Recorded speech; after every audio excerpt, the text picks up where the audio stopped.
নমস্কাৰ বন্ধু বান্ধৱীসকল মোৰ কবিতা ভালি চেনেলটিলে আপোনালোক সকলোকে স্বাগতম জনাইছো মই আজি কোনো ধৰণৰ ব্লগ নিদিও কতো নাযাও আজি মই ঘৰতে এখন মিক্স ফেজ বহুত ফেমাস হয় সকলোৱে খাই ভাল পায় তো বন্ধুসকল মই আছো কিচেনতে আজি ভিডিওটো অকল মই এটা ৰেচিপি দিম ভিডিওটো আৰম্ভণি কৰাৰ আগত আপুনি যদি মোৰ চেনেলটো প্ৰথমবাৰৰ বাবে আহিছে তেতিয়া হলে সাবস্ক্ৰাইব কৰি লব আৰু কাষত থকা বেল আইকনটো ক্লিক কৰি দিব তেতিয়া আপোনালোকে মোৰ ভাল ভাল ভিডিওবোৰ পাই থাকিব কেতিয়াবা ৰেচিপি কেতিয়াবা বাস্তু টিপছ আৰু কেতিয়াবা ব্লগো মই দি দিও তো এইবোৰ সকলো চাবৰ কাৰণে আপোনালোকে কি কৰিব লাগিব বেল আইকনটো ক্লিক কৰিব লাগিব আৰু অল কৰি দিব তেতিয়া আপোনালোকৰ নটিফিকেশনত আহি যাব এতিয়া ঠাণ্ডাৰ দিনত সবজি বহুত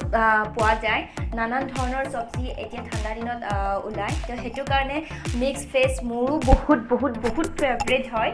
আৰু আপোনালোকেও এবাৰ খাই চাব যদি কোনোবাই যদি ভাবে যে মিক্স ভেজ বহুত লৰা ছোৱালীয়ে বহুতে ভেজ খাই ভাল নাপায় সবজি খাই ভাল নাপায় তো এবাৰ যদি মিক্স ভেজখন খাই ন তেতিয়া হলে সবজিৰ প্ৰতি বহুত আকৰ্ষিত হৈ যাব ভেজ এতিয়া সিজনটো এনেকুৱা যে ঠাণ্ডাৰ দিনত মানে সবজি আমদানি বহুত তো এতিয়া বলক মই মোৰ ৰেচিপিটো শ্বেয়াৰ কৰো আৰু তাৰ কাৰণে লাগিব মই দুজন মানুহৰ কাৰণে বনাম তাৰ কাৰণে লাগিব 7-8 পিস মান নেহুৰৰ কলি আৰু পিয়াজ এনেকুৱাকে কিউবছ হিচাপত কাটি লব আৰু দুটা জলকীয়া কেঁচা জলকীয়া দিছো মাজেৰে ফালি দিছো আৰু আদা দিছো অকমান আৰু এইটো বিলাহী এটা ডাঙৰ বিলাহী আছে এটা একদম অকমানি বিলাহী এটা আছে তো এই দুটা বিলাহী মই কিউবছ আকাৰত কাটি লৈছো এইটো ফেজ মোৰ তাত এইখিনিয়ে ভেজ আছিলে তো হেতু কাৰণে এইখিনি ভেজে মই ৰেডি কৰিছো আৰু আপোনাৰ তাত ইয়াত পৰ যদি কিবা বেলেগো থাকে তেতিয়া দিব পাৰে ফ্ৰেছ বিন দিব পাৰে লেচেৰাও দিব পাৰে আৰু লেচেৰাক বহুতে ডাংগুটি বুলিও কয় কিছুমানে তো দিব পাৰে মছলাৰ বাবে লাগিব জিৰা পাউডাৰ আৰু হালধি পাউডাৰ আৰু লাগিব গোটা জিৰা লাগিব ধনিয়া পাউডাৰ আৰু লাগিব গৰম মছলা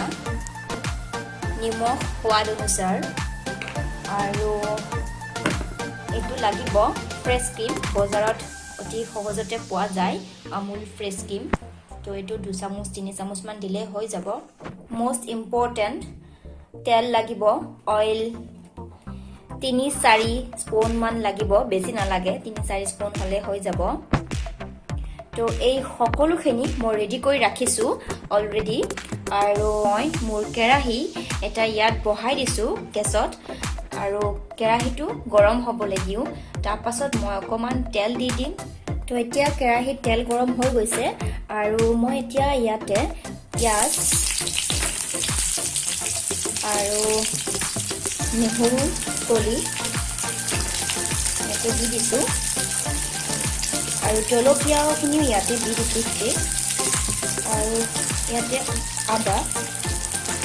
কাটি থোৱা আদা ইয়াতে গোটেইখিনি দি দিছো আৰু এইটো আমি 20 মিনিট মানৰ কাৰণে আমি এইটো অকমান লাই দিম পিয়াজখিনি অলপ ৰঙা হোৱালৈকে লাই দিম আৰু গেছটো একদম কমত দি দিম সিমত দি দিম জুইটো আৰু এইটো লাহে লাহে পিয়াজটো ৰঙা হ'বলৈ ধৰিছে এতিয়া আমি এইখিনি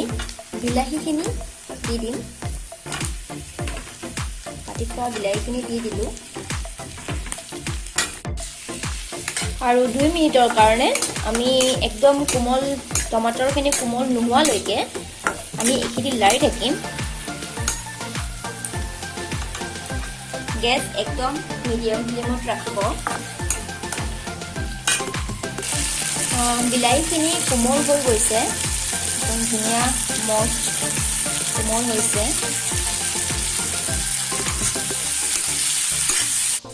তো হৈ গৈছে ইয়াতকৈ আৰু বেছি সিজিবলৈ দিব নালাগে আৰু এইখিনি সিজুতে এইটো আমি এতিয়া গ্ৰাইণ্ড কৰিম জাৰত এতিয়া আমি পিচিম এইখিনি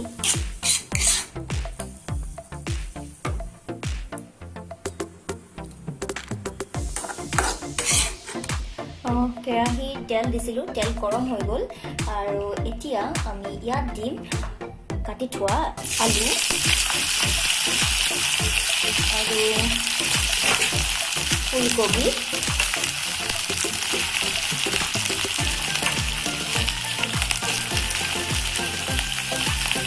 আৰু গাজৰ দিম।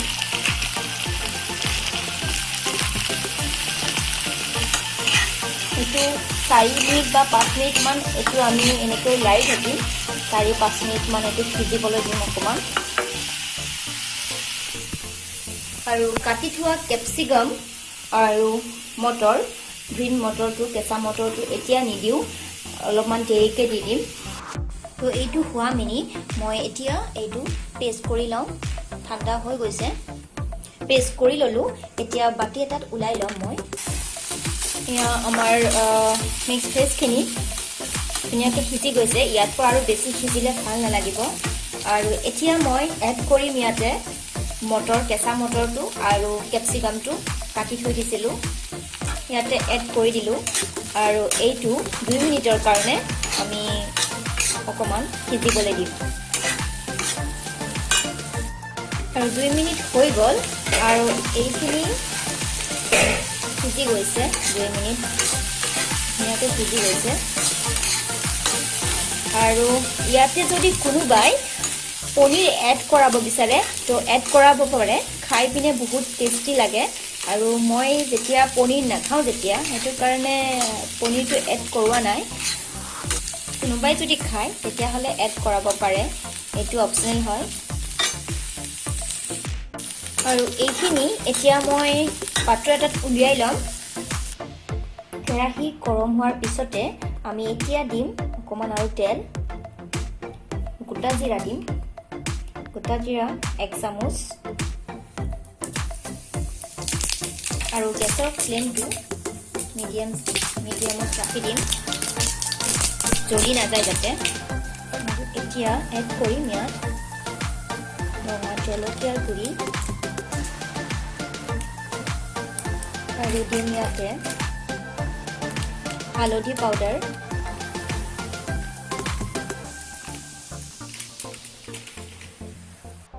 ইয়াৰ পিছত আমি এতিয়া দিম পেষ্টখিনি, জিৰা পাউডাৰ,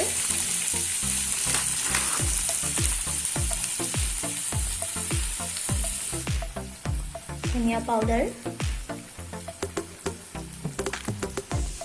এতিয়া এইখিনি মিলাই লওঁ।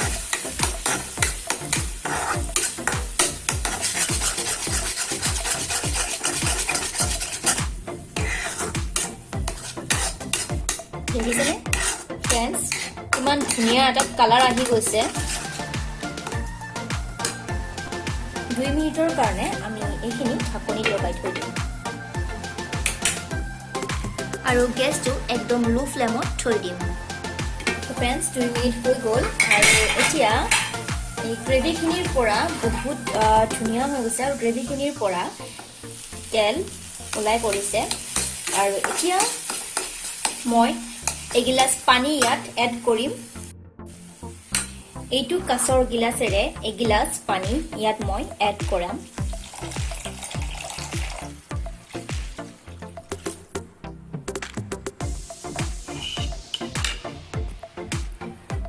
আৰু এই ফ্ৰাই কৰা চব্জিখিনি ইয়াত পেলাই দিম।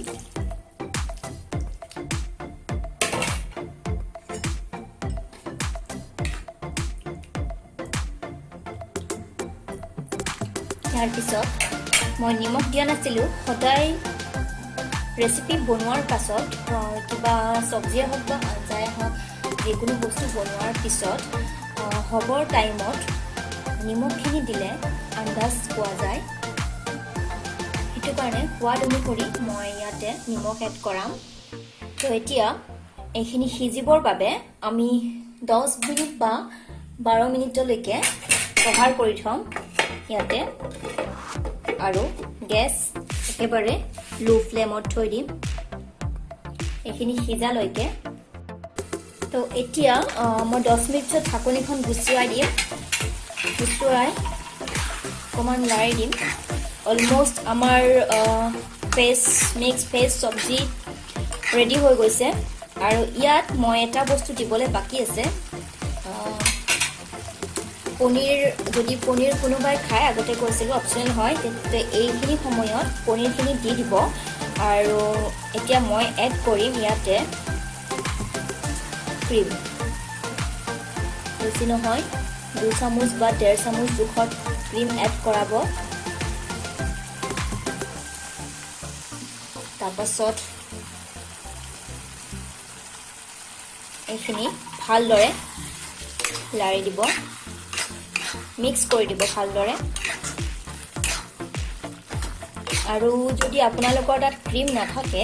তেতিয়া আপুনি গোটা গাখীৰৰ চামনি অলপ কাঢ়া কৰি লৈ চামনি দিব পাৰে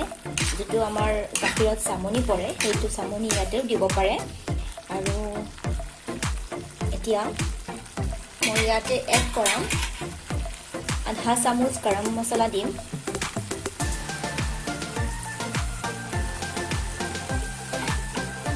আৰু এইখিনি মিক্স কৰি দিম যাতে ফ্লেভাৰটো ইয়াতে আহি যায় গৰম মছলাৰ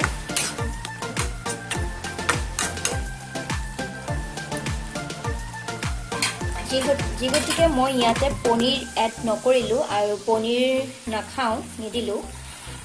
ইয়াতে মই এতিয়া অকমান বাটাৰ পেলাই দিম দি ঢাকনিখন মাৰি থৈ দিম আৰু গেছৰ ফ্লেমটো একদম বন্ধ কৰি দিম আৰু ইয়াতে মই এতিয়া বাটাৰ এড কৰিম আৰু মই লৈছোঁ আধা চামুচ বাটাৰ তো বাটাৰটো মই ইয়াতে এড কৰালোঁ আৰু বাটাৰৰ ফ্লেভাৰটো পাবৰ কাৰণে আমি 15 মিনিট মান ঢাকনিখন কভাৰ কৰি থৈ দিম যাতে বাটাৰৰ ফ্লেভাৰটো ইয়াতে আহি থাকে এয়া মোৰ ৰেডি হৈ গ'ল মিক্স ভেজ ৰেচিপি আৰু আপোনালোকেও এবাৰ ট্ৰাই কৰি চাওক বহুত টেষ্টি হয় খাবলৈ আৰু এতিয়া এইটো আপোনালোকে কেতিয়াবা ৰুটিৰ লগতো খাব পাৰে ভাতৰ লগতো খাব পাৰে আৰু মই বেসিক্যালি ৰুটিৰ লগত বেছিকৈ খাওঁ এইটো আৰু আপোনালোকৰ যদি মোৰ এই ৰেচিপিটো চাই ভাল লাগিছে তেতিয়া হলে কমেন্ট বক্সত কমেন্ট কৰি জনাবলৈ নাপাহৰিব